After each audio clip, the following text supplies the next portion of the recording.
Hey, everybody. It is Peter here from Strong Healthy Women. Welcome to Talking Wellbeing TV, where we share hints, tips, and advice about the foundations of wellbeing. And I am here today with the lovely Sally Ann. G'day, Sal. How are you doing today? Hi, Peter. How are you? Good, thank you. That's very, very good. So we today are talking about planning and whether it has an impact and why it matters to us. So the reason I decided to talk about that today was yesterday I was talking about an article I wrote in a Mud Party magazine with the ladies in Women Over 50 Get Active and Healthy, which is our free group.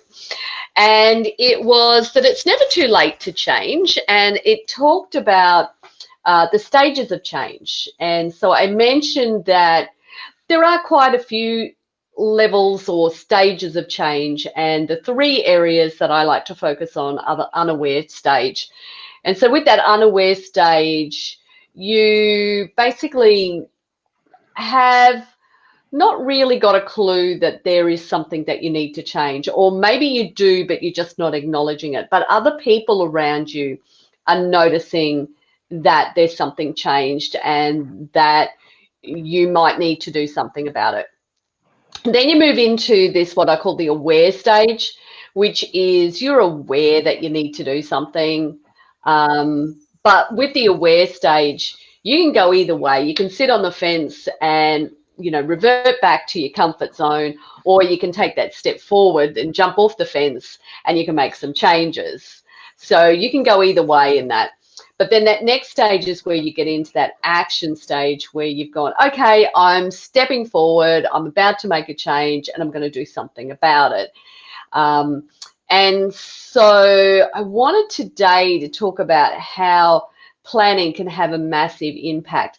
The reason that I thought planning was so important to talk about was that we're seeing a lot of ladies come into Women Over 50 Get Active and Healthy who are saying, I'm looking for motivation, or I just don't have the motivation, or I need the motivation to get off the couch, or I need the motivation to be consistent. So that motivation word's coming up quite a lot. And I know that planning has a big impact. So do you want to kick us off talking about, what you think about planning and why it's important? Planning is what's going to get you into action. Speaking about the women over, the women in the group, or even people that come to us, even sometimes some of our own clients who say, I don't have the motivation, or I've lost my motivation. So they're in that aware stage. They know that they need to be taking that next step of action. Yeah. And I think with your planning, when you plan, and not planning as in saying, okay, next Monday I'm going to start. It has to be, plan it for that next day, if it's the next meal, if it's the next glass of water. You're bringing that planning closer, but also writing it down so it's front and center. This is what my action step is going to be. I want to start exercising. My action step is I'm going to start walking tomorrow. What's tomorrow? Thursday, the 22nd of October. Yeah. But write it down. Yeah. I know that with any of the ladies that we've ever worked with over the years, and there's been hundreds, if not thousands of them. Well, there actually have been thousands of them that I've worked with over the years, I know. And so those that are most successful are those that do the planning, or that they are working with us very closely and they have the planning basically handed to them. So again, it's up to them to take the action or to make the choice whether they take the action or not. So I know, like, for example, we've just come out of the 28-day Fueled Up transformation. And so each week the ladies were handed their meal plans. They were handed their schedule of exercise and what they needed to do on a daily basis. And what we saw was success after success after success each and every week. And so that's because that plan was there. They didn't have to do the planning. They had to do the work, though. We did the planning, they did the work. And so what they're in the stage of doing now is learning how to do this planning. So what we're seeing now is some that are really stepping into that planning mode and continuing to have that success, or others that are allowing work to take over, or life to get in the road. Now, life is going to happen. There are going to be detours in the road. So we need to be able to plan for those detours as well. So that's what's really important here.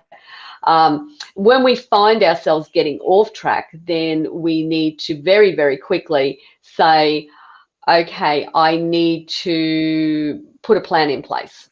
So an example of that is that I've always been someone who has exercised first thing in the morning. That's just me. That's the way it works for me. It operates really, really well, sets my day up, and I love it that way.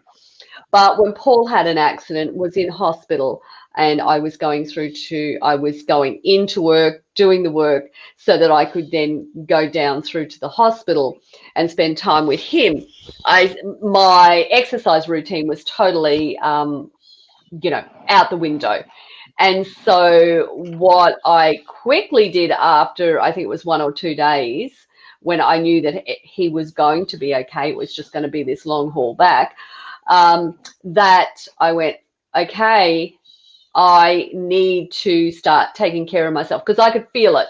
My energy levels were starting to slump. I knew that my body was starting to react, wasn't going to the bathroom regularly, all of those types of things. So stress was there, not sleeping properly. So I knew that I needed to get back into some type of routine. And how is that routine going to fit into this going to hospital every single day? And so I devised a way where I parked further away. I then took the stairs instead of taking the lift. So, walked up 10 flights of stairs every day. I started packing lunch to go with me. Then he started wanting the lunch that I was taking. So, he started to eat healthier as well. I found then of an evening, I would spend some time in stillness and journaling. And so that really helped me get through that period of time. But I had to quickly adapt that plan. And so for those who are struggling with motivation, I would say to you, you're the one who knows what your day, your routine looks like. There will be a window of time that is available to you in that day. You just need to look at that day and see where you can go, okay, I'm going to do 5 minutes of exercise here each and every day. So the thing about putting it into the plan is that you are consciously committing to it as well too. So when you have that commitment to it, you're more likely to do it. And as you said there, when you write it down, you're even more likely. So 42% more likely when you do actually write it down. So calendars are a great way, or, if you are someone who puts, your daily routine into your phone, then putting it into your phone can also help as well. But you wanted to make it easy. I think sometimes if the plan's too difficult, it means that we will never start with it. And that goes back to what we were discussing on Monday when we were talking about taking that first step, not looking at that big, huge end goal. So as you said, when you're planning it, don't make it difficult. Tomorrow is your first day to start. Focus on tomorrow. And as you just said then, you know what your day is going to be happening to, what is going to be happening in your day tomorrow. So book that slot in for you time. You know, Yeah. I often suggest to ladies, treat it like a doctor's appointment. You know, none of us very well, we very rarely cancel a doctor's appointment. No, we usually keep that. Hmm. Yeah, we do. And so putting it on the calendar. I think it is also about developing a routine for yourself, something that works for you. And each day may not necessarily be the same. So you have these constants. So what are the things that you're going to do each and every day that is for you, that moves your health, your well-being one step closer to where you want it to be? And so you don't wait for it to be perfect. You just singularly take one action step. But what is that routine going to look like? So, what will it include? Will it include 5 minutes, 10 minutes, 15 minutes, 20, an hour's worth of exercise, whatever is going to fit into your schedule? Will it include that? Will it include meditation? Will it include stretching? Will it include journaling? Will it include, a walk in nature? So what will it include? What are the things that will be constant in your daily routine? So you can make it as simple as you can. So here's an example, and I love the concept of habit connections. And so what we do there is we look at something that we do every single day of the week. And generally, I always come back to this teeth brushing thing because most of us do brush our teeth. And so what we do is we say, okay, when I brush my teeth, I am going to do 5 squats and 5 elevated push-ups in the bathroom. 10, that's it. So it's a very short amount of time, but I've just taken action. Because I've attached it to something that I already do, some habit that I already have, it then makes it a new habit that is easier to implement. So it is now part of the plan that I have for my daily routine.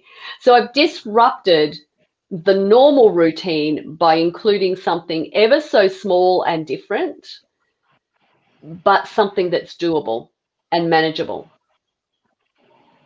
Yes. Yeah. So do you have any examples of where you've done something like that? I've talked about this before with my journaling. You know, I started journaling, and so I connected it to brushing my teeth at night before I go to bed, and I would keep my Mm-hmm. journal in the bathroom.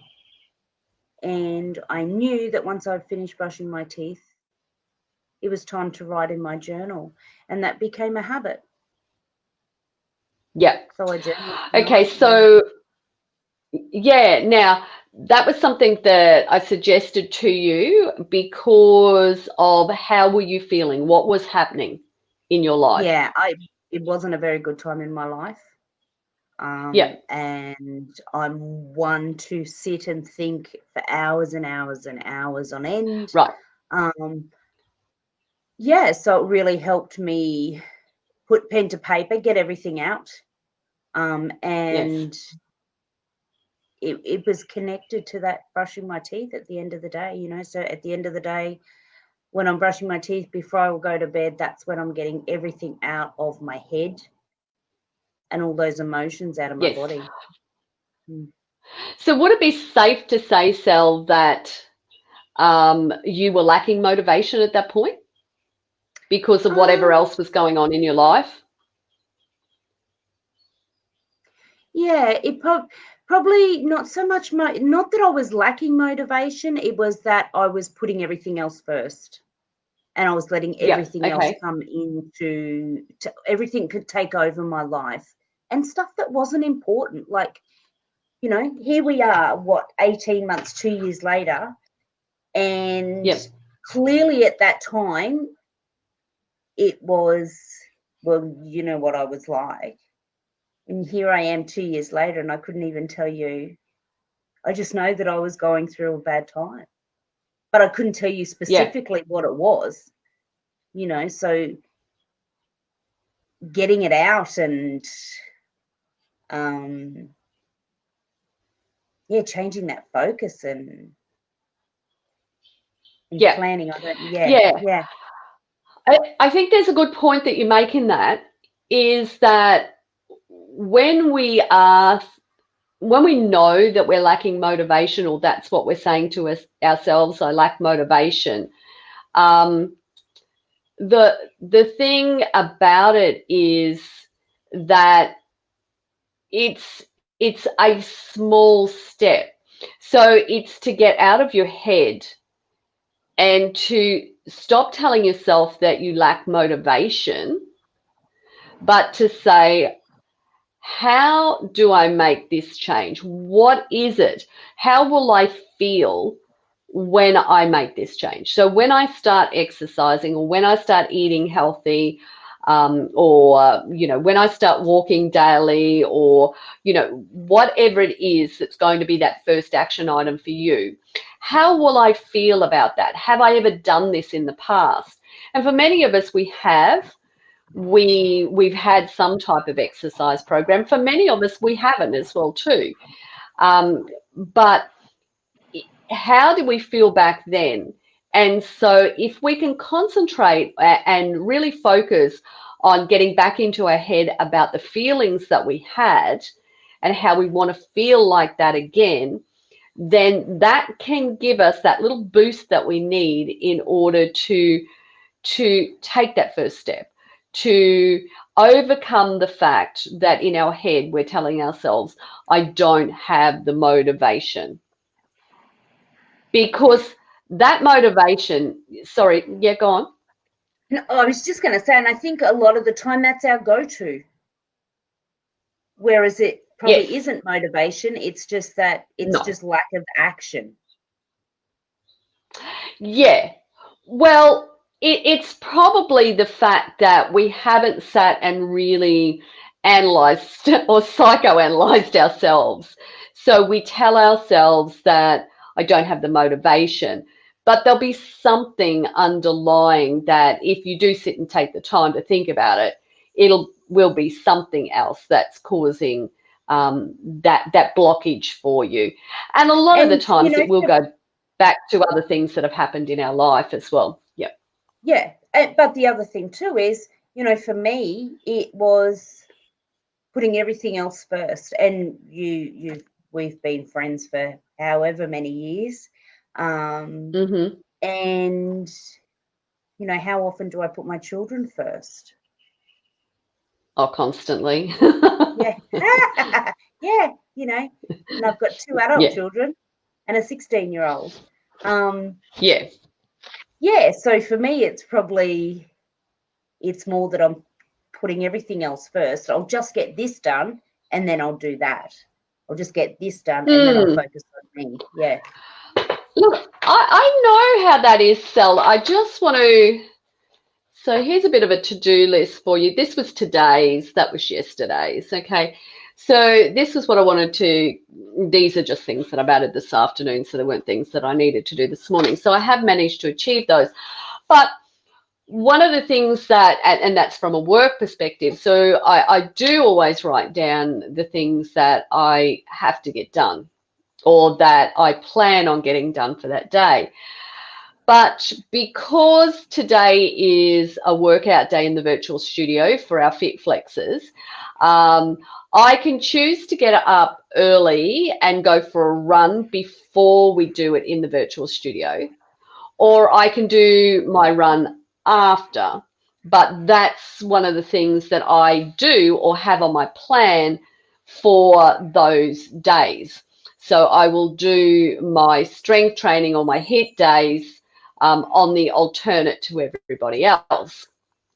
And so on the other days, I will wake up and I will meditate and journal before I go out, before I do the run and before I do the workout. But I choose to do it differently on these days because it gets so hot now, and we're not even in summer yet, that it's just ridiculous to be out there, at 8 o'clock in the morning, because it's just so draining, and so it's easier to do it first thing in the morning. So then what needs to happen is I've got to find that time then to put into my journaling and my meditation, because it's one of those things that is in my daily routine. What I was just talking about, that go to, those things that just don't give. And so what I do is I plan on having my lunch, and then after lunch I will do a little bit more work, and then I slot that in. So I've actually come straight from my meditation and journaling. So I just looked at the watch and I've just gone, if I don't go and do that now at 3, then what's going to happen is when we finish this, I'm going to need to be prepping for dinner, because we've got our next virtual studio about to happen. So if I don't get that prep done, it means that I'm going to be starting to think about dinner, at 7 p.m., which makes it very, very late, and it doesn't work into that schedule. So I'm constantly planning and readjusting my day based on what are the things that are not movable in the day. So what do I need to accomplish? What can't I move? What can I move? And what are the things that absolutely must be there for me? And I think that's important when it comes to planning. Absolutely. Do you have any approach like that? I do. I have a daughter that goes to high school, so I know my must-dos on Monday to Friday is I take her to school between 8:15 and 8:45. She gets picked up, between 8:15, I think, like 3 o'clock, 3:10. So I know those times can't be moved. She now has her first job, her first part-time job. So when she gets her shifts, she tells me. I get her to tell me what her shifts are so I can work around her shifts. I know that's not going to be movable because I have to take her to work and I have to pick her up from work. Yeah. I know that on a Monday, Wednesday, Friday, I work in our virtual studio in the morning and the afternoon, between set times. So they're not movable on my timetable. Yeah. Yeah. So there are things that are set in stone, and there are things that you can work around. Yeah, absolutely. Thanks, Annette, for saying that. She finds flexible planning is the key for her. Yeah, which is exactly what we're doing here. Yeah. Thanks for sharing that. Yeah, absolutely. So I think the key here is when you're suffering from lack of motivation, the key to it is to start to look at a plan. So not to think about the fact that you're lacking motivation, to turn that around in your head and say, okay, how am I going to feel after I do these things, after I put myself first? So what are the key things that I must have, that I must do for myself? And where are they going to fit into the day? And if they don't happen, then is there somewhere else I can slot them into? So you're working on the things that you can't move and the things that are flexible. And you're also catering for the obstacles that may occur as well too. So what actions can you put in place when you have those obstacles happen in your life? Because they will happen. It's life. It is. So what I want you to think about today, ladies, is instead of saying to yourself, I don't have the motivation, I want you to find that first action step, that thing that you're going to do. Find the habit that you're going to connect it to. So remember, we were talking about brushing your teeth and doing 5 push-ups on the kitchen, on the bathroom bench, and 5 squats. That was it.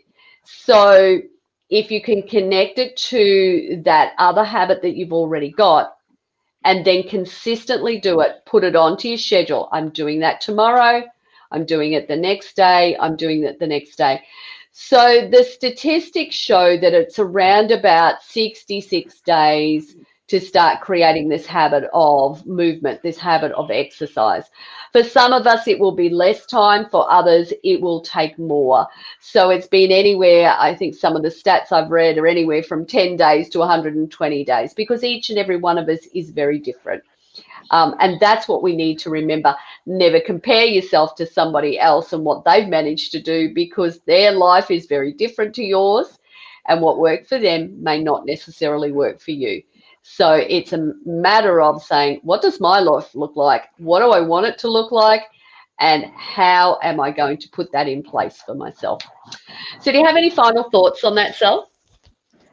Most of us know what's happening tomorrow. So my advice would not to say to yourself, if you are watching us and you're saying and you are lacking that motivation, Mm-hmm. take it to tomorrow. Take that first step tomorrow. Don't put it off. Take that first step tomorrow. So don't think about it. A lot of us think about, I'm going to start from next Monday. This is when I'm going to do it because it's a new week. Don't do that. So take that first step tomorrow. You know what your day is probably looking like now for tomorrow, the appointment you have, what your work times are, what you may have to be doing. So take that step now and put it in your planning for tomorrow. Or I might even say, I'm just going to push this back off my desk like this, and I might say that what you could do is right now, we could do some push-ups off of our desk, and we have just taken action then and there. So we don't really have to wait. And as I said, it doesn't have to be something big. It just has to be something that we can do, that's easy for ourselves, that we can put into our daily schedule. So thanks everybody for joining me. If you are looking for a little bit more information, over in our free group, we have this this guide. It's called the Beginner's Quick Start Exercise Guide. It's got a bit of a workout in it as well too. So you can go and download that. I've put the link up for Women Over 50 Get Active and Healthy, which is our free group. So there's always heaps going on in there. Thanks for joining me today, Sel. Thanks for having me, Peter. Annette, thank you for joining us and sharing with us your planning. We appreciate it. We certainly do. We'd love to know what that flexible plan looks like for you, Annette, so you can tell us a little bit more as you can type away. So thanks, everybody, for joining us today. Take care, and we will see you all on Friday. So see you soon, Sel. Bye, Peter. Bye, everybody. See ya. Bye, everyone.